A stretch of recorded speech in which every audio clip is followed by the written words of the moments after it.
Bonjour et bienvenue sur CPO Talks, le podcast qui pourrait bien faire de vous un directeur achat, ou au moins qui vous en donnera l'air lors de votre prochaine réunion. Quoi qu'il en soit, ce podcast regorge d'informations précieuses, vous êtes donc au bon endroit. Je suis Léo et je suis ravi que vous nous ayez rejoints pour cet épisode sur la cybersécurité, partie 2, avec Mathilde. Salut! Donc la dernière chose que tu disais dans la partie 1, c'est que tu parierais que les normes cyber seraient définitivement la tendance de fond. Maintenant, en partant de là, et en revenant à ton deuxième meilleur ami, quand et comment formalises-tu tout ça? Y a-t-il des clauses critiques qui doivent y figurer? Je ne les connais pas par cœur, mais je peux en citer quelques-unes, bien sûr. Responsabilité, notification, audit, assurance, gestion des sous-traitants, etc.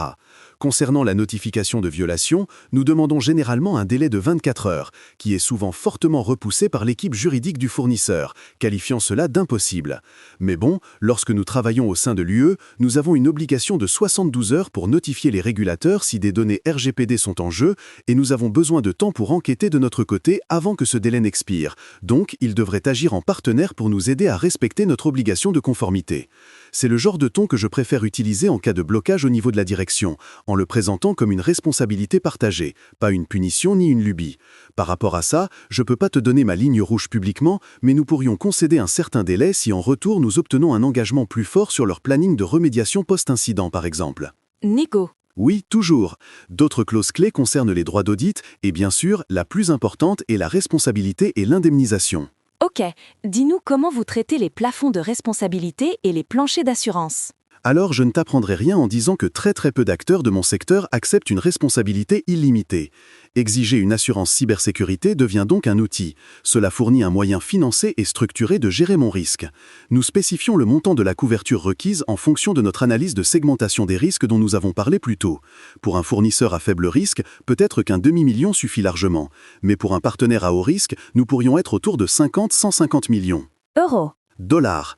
Et bien sûr, il ne faut pas oublier de demander l'attestation de police d'assurance chaque année comme preuve. Nous regardons aussi la RC, qui nous protège des défaillances de leurs partenaires de rang inférieur par exemple. Nous vérifierons que les sous-limites clés sont adéquates, couvrant un certain nombre de choses comme nos propres franchises, les amendes potentielles, les coûts de réponse aux incidents et les pertes d'exploitation. Selon la législation applicable, vous pourriez être en mesure de couvrir également les pertes ou dommages indirects. Quel est ton conseil là-dessus? Valeurs à part, s'ils résistent à fournir de la transparence, c'est un signal d'alarme. Ok, un autre point important? Oui, une dernière clause clé, les dispositions de répercussion. Le contrat doit exiger que votre fournisseur de rang 1 applique des normes de sécurité similaires ou appropriées à ses propres sous-traitants qui traiteront vos données ou seront impliqués dans la fourniture du service. Des réglementations comme Part IS l'exigent d'ailleurs. Vous ne pouvez pas contracter directement avec vos fournisseurs de rang 2, mais vous pouvez, et c'est mon conseil, autant que faire se peut, obliger votre rang 1 à gérer ce risque en amont de la chaîne. Sans cela, vous avez un angle mort gigantesque. Très bien, donc des contrats solides et bien négociés sont l'épine dorsale de la sécurité à long terme. Et la raison pour laquelle nous devons faire tout ça devient limpide lorsque nous commençons à parler du coût réel d'un cas. En effet, le coût d'une violation est souvent sous-estimé. Le paiement initial de la rançon, si une entreprise choisit de la payer, n'est souvent que la partie émergée de l'iceberg. À quoi ça ressemble empiriquement ? En fait, il y a beaucoup plus que ça, et le plus important, c'est l'interruption des opérations. Nous avons parlé du chaos dans certaines usines, et le spectre d'un arrêt de production est la plus grande crainte opérationnelle. Ce n'est pas seulement un coût financier, cela peut être un événement qui mène à la fermeture de l'entreprise, et lorsque l'on est en charge, un événement qui définit ou met fin à une carrière au niveau individuel. Je suppose que les coûts liés à l'interruption d'activité sont souvent la composante la plus importante. Nous avons vu un autre exemple frappant avec l'attaque du Colonial Pipeline aux États-Unis en 2021. La technologie opérationnelle du pipeline n'a pas été directement touchée, mais l'entreprise a fermé l'ensemble du pipeline sur 9000 km par précaution car elle n'était pas sûre. Le résultat a été une crise de la chaîne d'approvisionnement physique. Il y a eu des pénuries massives de carburant et des achats paniques sur toute la côte Est. C'est une ligne directe entre un seul mot de passe compromis et des gens qui ne peuvent pas faire le plein de leur voiture. L'impact sur les infrastructures critiques est effrayant, et il ne s'agit pas seulement de nos propres opérations. Si nous ne parvenons pas à livrer des composants à notre client OEM, nous pouvons être tenus responsables de leur temps d'arrêt, ce qui représente des sommes astronomiques dans l'automobile. Les pénalités contractuelles peuvent être sévères. Et en plus des clients, vous pouvez également faire face à des amendes réglementaires. En vertu du RGPD, une entreprise peut être condamnée à une amende de 4% de son chiffre d'affaires annuel pour une violation grave. Des dispositions similaires existent en Californie avec le CCPA et dans de nombreuses autres juridictions. Ces amendes sont conçues pour être douloureuses et pour forcer les entreprises à prendre la cybersécurité au sérieux. En plus, les amendes supposent que la violation devienne publique, ce qui soulève la question des dommages réputationnels. Nous travaillons si dur pour construire une marque qui est synonyme de qualité, d'innovation et de fiabilité. Une violation de données majeures, en particulier une où des données clients ou de la propriété intellectuelle sensible sont perdues, peut briser cette confiance du jour au lendemain. Nos clients exercent une pression immense sur nous pour que nous démontrions une cybersécurité robuste.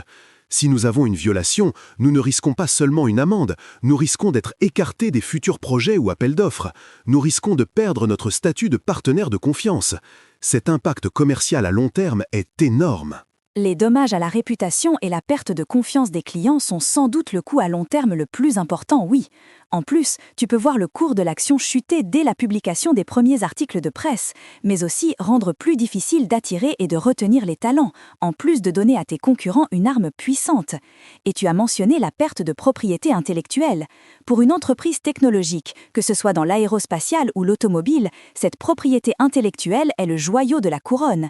Si vos conceptions pour un système de batterie de nouvelle génération ou un nouveau matériau léger sont volés lors d'une violation comme celle de SolarWinds, les dommages stratégiques à long terme sont incalculables. Vous perdez votre avantage concurrentiel et ça peut impacter la trajectoire de l'entreprise pour toujours. Donc, quand on additionne tout, les coûts de réponse, l'interruption des opérations, les amendes réglementaires, les dommages à la réputation et la perte de propriété intellectuelle, alors le business case économique pour investir dans la cybersécurité, y compris de sa chaîne d'approvisionnement, devient absolument évident. Oui, cela change la perspective. Ce n'est plus seulement un centre de coûts, c'est un investissement dans la résilience et la survie de l'entreprise. Le budget dont je pourrais avoir besoin pour une personne supplémentaire dans mon équipe pour se concentrer sur ce sujet ou pour acheter des outils de gestion des risques fournisseurs me semble pas énorme rapporté aux déconvenus potentiels. Ce qui m'amène à mes dernières réflexions. Nous pouvons avoir les meilleurs processus, questionnaires, certifications et clauses, mais la sécurité est aussi une question de personnes et de culture. Comment passer d'un exercice de conformité, que j'appelle l'approche de la case à cocher, à la construction d'une culture de cybersécurité vraiment résiliente au sein de l'entreprise et qui s'étende à notre chaîne d'approvisionnement ? Je suppose que ton objectif ultime est le plus difficile à atteindre. Une approche basée sur la conformité est fragile. La construction de cette culture peut commencer chez soi, dans nos propres organisations d'achat. Montrons l'exemple. Je suggérerais comme première étape la formation et la sensibilisation interne. Les équipes achats et supply doivent être formées aux bases du risque cyber. Elles n'ont pas besoin d'être des experts en sécurité, mais elles doivent savoir quelles questions poser. Elles doivent comprendre ce que signifie la norme ISO 27001 et pourquoi c'est important. Elles doivent être capables d'avoir une conversation de premier niveau avec un fournisseur potentiel sur sa posture de sécurité. Cette formation leur donne la confiance et le vocabulaire pour intégrer la sécurité dans leurs conversations habituelles avec les fournisseurs, au même titre que le prix, la qualité et la livraison. Je suis tout à fait d'accord. Maintenant, comment faire pour qu'une équipe, déjà surchargée par la négociation des prix et la gestion des ruptures de stock, assume cette nouvelle responsabilité ? Comment faire pour qu'un responsable de commodité de matières premières commence à interroger un fournisseur d'acier sur sa politique de réponse aux cyberattaques ? Cela semble être un grand changement de mentalité, tu vois ? On pourrait l'intégrer dans les processus et les outils qu'ils utilisent déjà, en faire une partie de la routine. Le moyen le plus efficace est d'intégrer des indicateurs de cybersécurité dans la gestion de la relation fournisseur. Lorsque vous avez votre revue trimestrielle avec un fournisseur stratégique, vous devriez avoir un tableau de bord de la sécurité juste à côté des indicateurs QCD habituels. Le tableau de bord pourrait inclure des éléments comme les certifications maintenues, TISAX, PART IS, les résultats de leur dernier test d'intrusion, l'auto-évaluation annuelle de sécurité, combien de vulnérabilités critiques ont été identifiées et quel est le statut de leur remédiation, etc.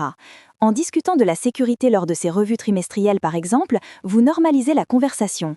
Ça envoie un message clair que vous considérez la sécurité comme une composante essentielle de la performance du fournisseur, pas un extra. On passe d'une vérification unique lors de l'intégration à un dialogue continu. L'intégrer dans le tableau de bord est très concret. C'est un langage que nous et nos fournisseurs comprenons déjà. Le niveau suivant consiste à encourager une véritable collaboration. Au lieu d'être simplement un auditeur, soyez un partenaire. Vous pourriez organiser une journée de la sécurité des fournisseurs où vous inviteriez vos partenaires clés et où votre DSI présenterait les menaces émergentes et les meilleures pratiques. Vous pourriez partager des renseignements anonymisés sur les menaces qui pourraient les concerner. Pour vos partenaires les plus critiques, vous pourriez même mener des exercices conjoints de réponse aux incidents. Faites une simulation du style « Une nouvelle vulnérabilité a été annoncée et affecte un logiciel que nous utilisons tous les deux. Quel est notre plan commun pour évaluer notre exposition et patcher nos systèmes dans les prochaines 24 heures ?» Cela développe une sacrée mémoire musculaire, comme à la salle de sport. Ah, c'est sûr, c'est de l'exercice. Et ça renforce la relation, de sorte que lorsqu'un incident réel se produit, c'est plus comme si vous échangiez vos cartes de visite pour la première fois. Une simulation conjointe est un concept vraiment avancé, mais pour les 5 fournisseurs les plus critiques, j'y vois l'immense valeur ajoutée. Cela crée un sentiment de responsabilité partagée. Nous sommes dans le même bateau. Ça nous ramène à l'idée qu'une culture de chaîne d'approvisionnement résiliente consiste à favoriser ce sentiment de destin commun. Votre sécurité dépend de la sécurité de votre fournisseur et son activité dépend de la vôtre. Il s'agit de dépasser une relation transactionnelle axée sur la conformité pour une gestion collaborative des risques. La route est longue, mais ça commence par l'intégration de la sécurité dans le rythme quotidien des achats, par la formation, par vos tableaux de bord SRM et par un dialogue ouvert et continu. Très bien Mathilde, je pense que c'est le moment de conclure. Si je devais résumer les principaux points à retenir pour nos auditeurs, je pense que cela se résume à quelques principes fondamentaux. Premièrement, et c'est le plus important, il faut accepter que la cybersécurité ne soit plus seulement une question informatique. En tant que professionnels des achats et de la chaîne d'approvisionnement, nous sommes les architectes et les gardiens de notre entreprise étendue, et cela fait désormais partie intégrante de notre responsabilité. Deuxièmement, la menace est réelle, les vecteurs sont diversifiés et comme le montrent les attaques, le coût d'un échec est immense. Nous ne pouvons tout simplement pas nous permettre d'être complaisants. Troisièmement, la voie à suivre passe par une approche pratique et basée sur les risques. Vous n'êtes pas obligé de tout régler en même temps. Commencez par cartographier vos fournisseurs, en identifiant ceux qui présentent le risque le plus élevé en fonction des données qu'ils traitent, de leur intégration à vos systèmes et de leur criticité opérationnelle. Concentrez vos efforts sur eux en priorité. Quatrièmement, utilisez les outils puissants à votre disposition.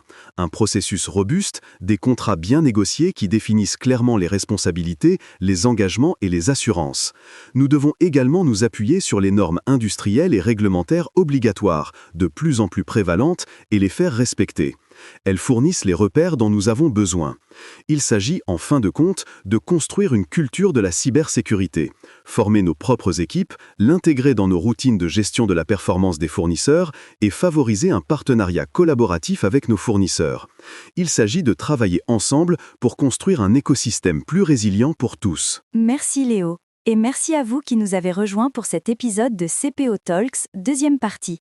Si vous souhaitez nous suggérer un sujet ou nous poser une question sur le thème que nous avons abordé aujourd'hui, n'hésitez pas et envoyez-nous vos questions sur LinkedIn, Facebook, Instagram, TikTok, Patreon ou X, ou directement en commentaire sous ce podcast Spotify ou en format vidéo sur YouTube. Tapez simplement CPO Talks sur votre réseau social ou moteur de recherche préféré et vous nous trouverez. Nous répondrons à toutes vos questions relatives à la cybersécurité d'ici une semaine. Si vous avez apprécié ces 2 épisodes, n'hésitez pas à aimer ou laisser un commentaire car c'est important et précieux pour nous d'avoir votre retour. Vous pouvez également nous suivre ou vous abonner pour être averti de la publication des questions-réponses et enfin, vous pouvez partager ce contenu avec votre collègue préféré des achats. Au revoir. Nous serons bientôt de retour avec une autre analyse approfondie d'un sujet qui compte pour vous. D'ici là, restez curieux et bien sûr, cybersécurisez. Ciao!